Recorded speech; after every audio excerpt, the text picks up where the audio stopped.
Assalamualaikum warahmatullahi wabarakatuh. Pada video kali ini kami akan mempresentasikan materi pada bab 3, mata kuliah Filsafat Ilmu yang berjudul Hakikat Ilmu. Sebelum itu, kami ingin mengucapkan terima kasih kepada Profesor Dr. Hasna Faizah, ARM Hum, selaku dosen pengampu mata kuliah Filsafat Ilmu yang telah membimbing kami dalam menyelesaikan tugas video ini. Izinkan saya untuk memperkenalkan anggota kelompok 3 yang terdiri dari 5 orang, yaitu saya sendiri, Raja Lulus Rimai Ponika, Ibu Musaro, Rahma Lutfia Ade, Ibu Reni Ramayeni, kemudian Ibu Ria Indrawati. Adapun materi yang akan kami presentasikan adalah pengertian ilmu, ilmu sebagai aktivitas penelitian, ilmu sebagai metode ilmiah, ilmu sebagai pengetahuan sistematis, kemudian ilmu sebagai objek kajian filsafat, dasar-dasar ilmu, perbedaan dan persamaan ilmu dan filsafat, kemudian klasifikasi dan hierarki ilmu. Pengertian ilmu. Ilmu merupakan pengetahuan yang sistematis, metodis, koheren, dan bersumber dari filsafat atau yang disebut dengan induk ilmu. Sejak dulu, di Nusantara, istilah ilmu dikenal dengan kecakapan, kepandaian, kauruh, ajaran, pengetahuan, dan lain sebagainya.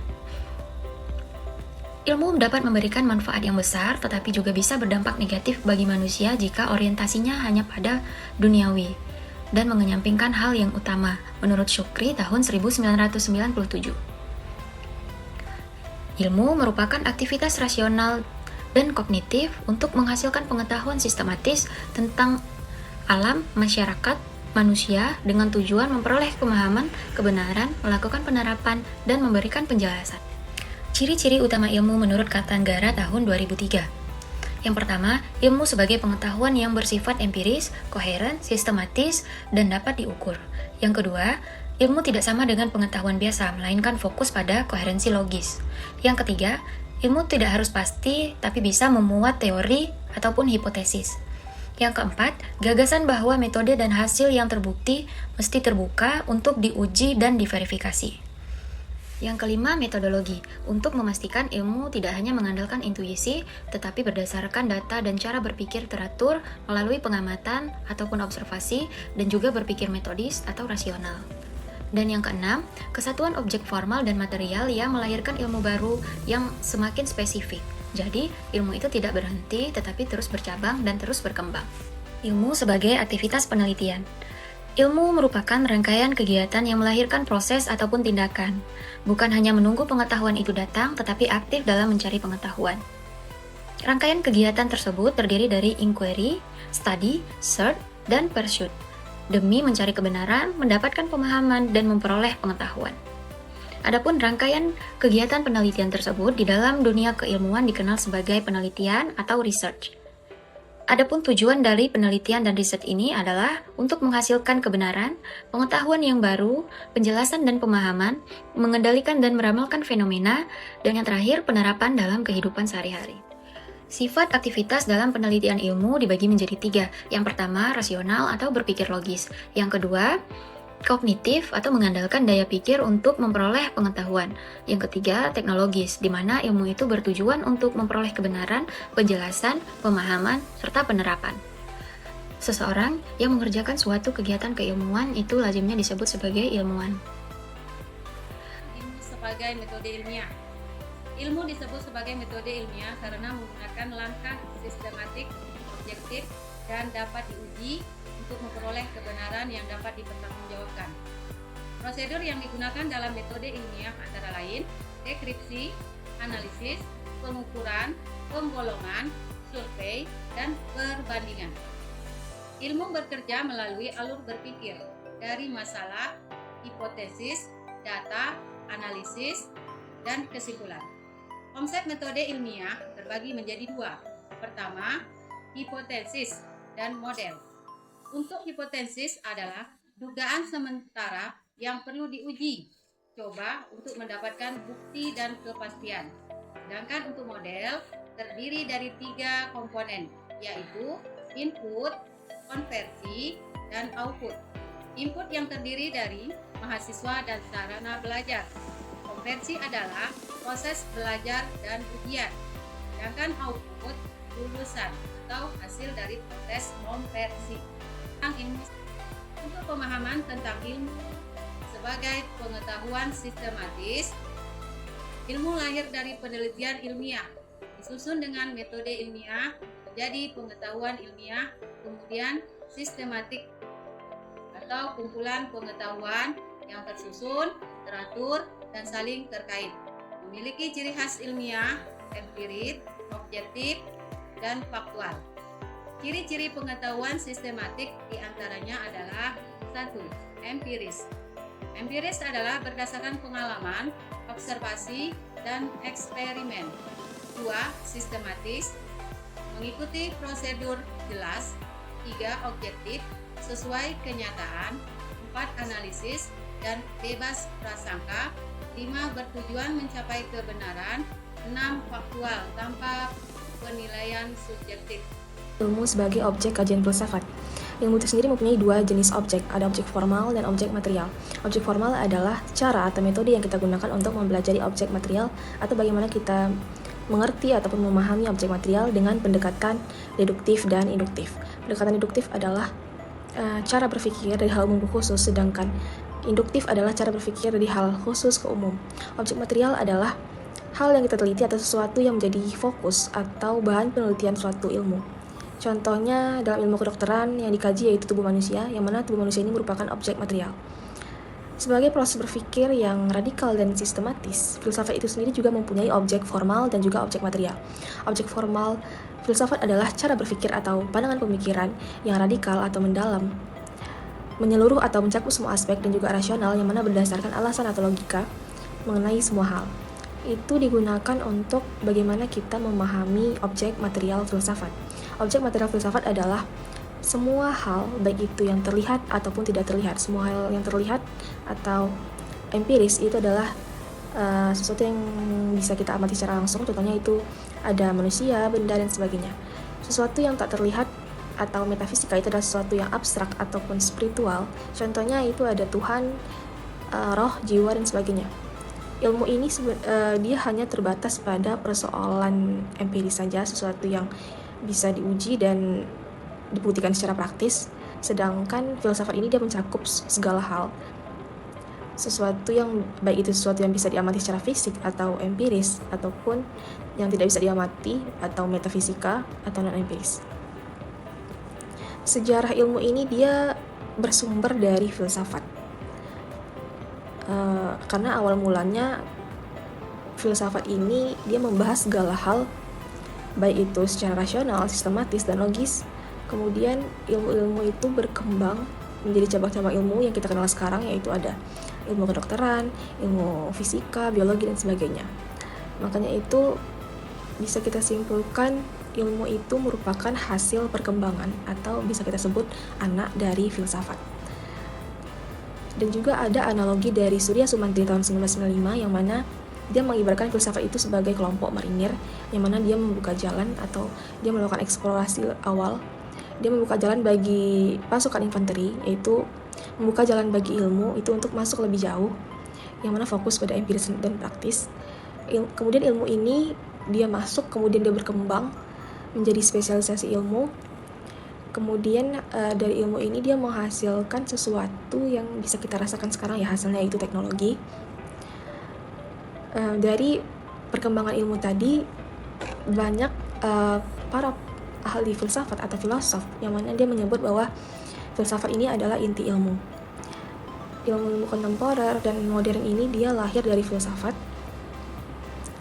yang mana kita sekarang bisa merasakan buah atau hasil dari ilmu itu sendiri, yaitu teknologi. Dan juga filsafat ini dia juga tidak hanya bisa dilihat dari sebagai inti atau asal ilmu, tetapi juga filsafat ini dia sudah menjadi bagian ilmu yang terspesialisasi, seperti ada filsafat hukum, ada filsafat agama, dan lain-lain. Dasar-dasar ilmu. Ilmu adalah ciptaan Tuhan. Manusia hanya mencari dan mengungkapkan, bukan menciptakan. Dalam Islam, menuntut ilmu adalah kewajiban. Ilmu memberi manfaat dan kenikmatan bagi manusia. Hadis sahih yang menunjukkan keutamaan dan ganjaran bagi penuntut ilmu. Menuntut ilmu adalah kewajiban setiap muslim dan muslimah. Hadis riwayat Ibnu Majah. Dan barang siapa yang menempuh jalan untuk mencari ilmu, maka Allah akan mudahkan baginya jalan menuju surga. hadis riwayat Muslim. Dalam filsafat ilmu, ilmu dibagi menjadi 3, yaitu ontologi, epistemologi, dan aksiologi. Yang pertama, ontologi. Ontologi adalah ilmu yang membahas mengenai hakikat dan asas-asas rasional dari yang sudah ada, baik jasmani atau konkret maupun rohani atau abstrak.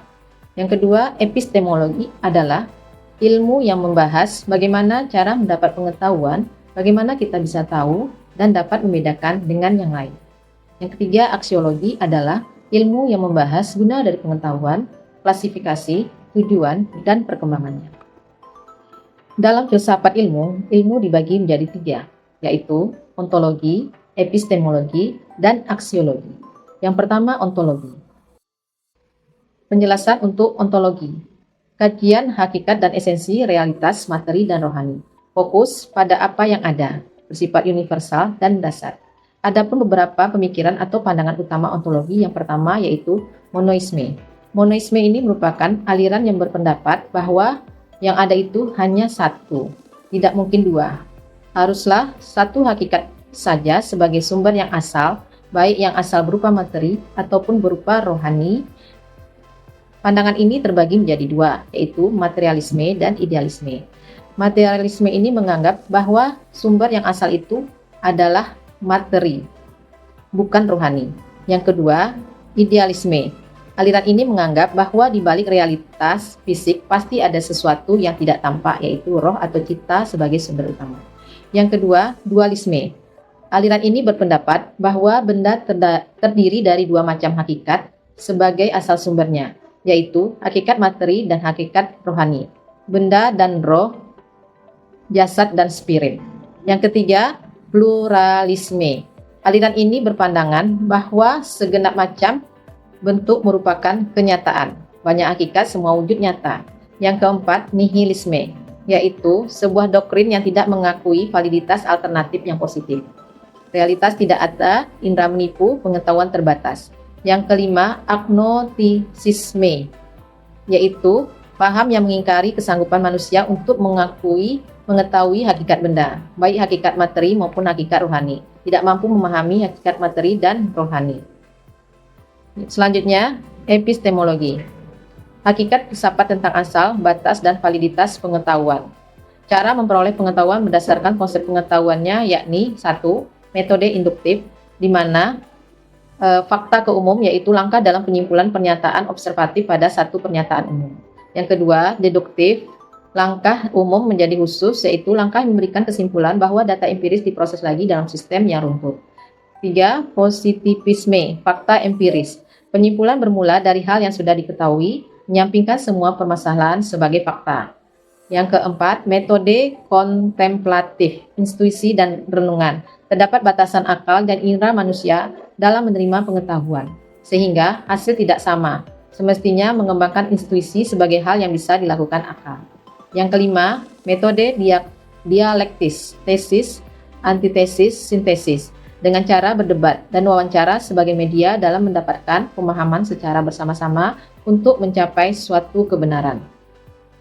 Perkembangan modern, yaitu revolusi industri ke inovasi, ilmu untuk kemajuan dan manfaat praktis. Berikutnya, implikasi dari pendidikan, yaitu paradigma learning, berpikir, berbuat, hidup bersama, menjadi diri sendiri, yaitu learning how to think, mempelajari bagaimana cara berpikir, learning how to do, mempelajari bagaimana berbuat, learning how to live together, mempelajari bagaimana cara hidup bersama, learning how to be, mempelajari bagaimana cara menjadi diri sendiri. Jadi, epistemologi tidak hanya membahas cara tahu, tapi juga arah dan tanggung jawab penggunaan dari pengetahuan. Berikutnya, aksiologi. Peran ilmu memenuhi kebutuhan hidup dasar kemajuan manusia. Arah dan nilai adalah harus berpihak pada etika, kemanusiaan, dan kebaikan. Tanggung jawab ilmuwan yaitu moral, akademis, dan sosial. Dimensi nilai yaitu etika, baik buruknya, estetika, keindahan, subjektif, dan objektif. Keutamaan ilmu al-Zawziyah yaitu memuliakan manusia, roh, iman, hakim amal, penopang agama, sepanjang hidup menuntut ilmu. Intinya, ilmu tidak bebas nilai, yaitu wajib dijalankan dengan tanggung jawab dan berpihak pada kemanusiaan. Persamaan dan perbedaan antara filsafat dan ilmu. Persamaannya, 1. Sama-sama berhubungan dengan hal-hal yang dialami dan memperlihatkan penyebab-penyebabnya. 2. Sama-sama merumuskan penyelidikan objek yang lengkap. 3. Sama-sama mempunyai sistem dan metode. 4. Sama-sama memberikan sintesis, yaitu pemikiran yang berangkaian. 5. Sama-sama mengenai realita dari keinginan kuat manusia atau objektif pada pokok pengetahuan. Sedangkan perbedaan filsafat dengan ilmu, 1. Dari segi aspek penyebabnya, filsafat bersifat primary cause, yaitu utama, mendasar, absolut, dan komprehensif. Sedangkan ilmu bersifat secondary cause, yaitu dekat, terbatas, dan empiris. 2. Dari segi aspek objek material, filsafat bersifat universal, yaitu semuanya nyata, sedangkan ilmu bersifat empiris atau khusus yang sifatnya terbatas, yang hanya fokus pada disiplin kajian tertentu. 3. Dari aspek objek formal, filsafat sudut pandangnya luas, mendalam, dan menyeluruh, sedangkan ilmu fragmentaris dan bersifat khusus. 4. Dari aspek metode dan pertanyaan, filsafat memuat pertanyaan lebih jauh dan mendalam, sedangkan ilmu memungkinkan terjadinya trial dan error. 5. Dari aspek kegunaan, filsafat menunjukkan nilai daya kritis dan refleksi, sedangkan ilmu menunjukkan pragmatis, praktis, dan terapan. Klasifikasi dan hierarki ilmu. Filsuf-filsuf Muslim membedakan ilmu menjadi dua, yaitu ilmu yang berguna dan ilmu yang tidak berguna. Ilmu yang berguna terdiri dari ilmu kedokteran, fisika, geografi, kimia, etika, logika, dan agama. Sedangkan ilmu yang tidak berguna terdiri dari numerologi, alkemi, dan nujum. Basis hierarki berbagai ilmu terdiri dari 3, yaitu etis, ontologis, dan metodologis.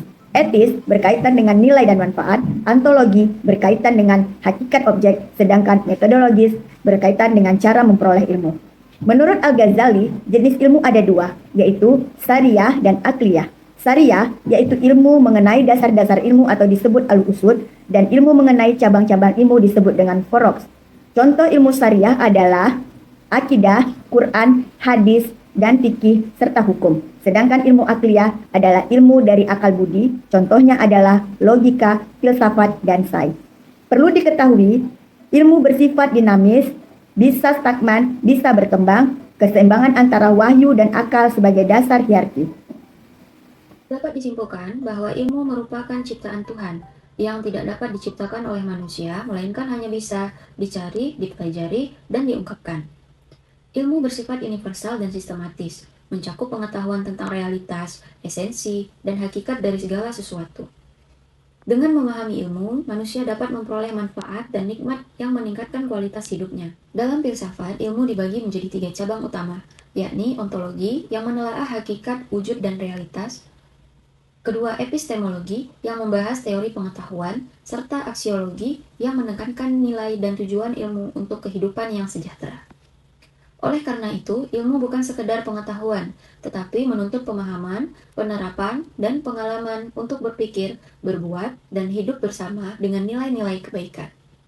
Sekian presentasi dari kelompok kami, lebih dan kurang kami mohon maaf. Kami akhiri. Assalamualaikum warahmatullahi wabarakatuh.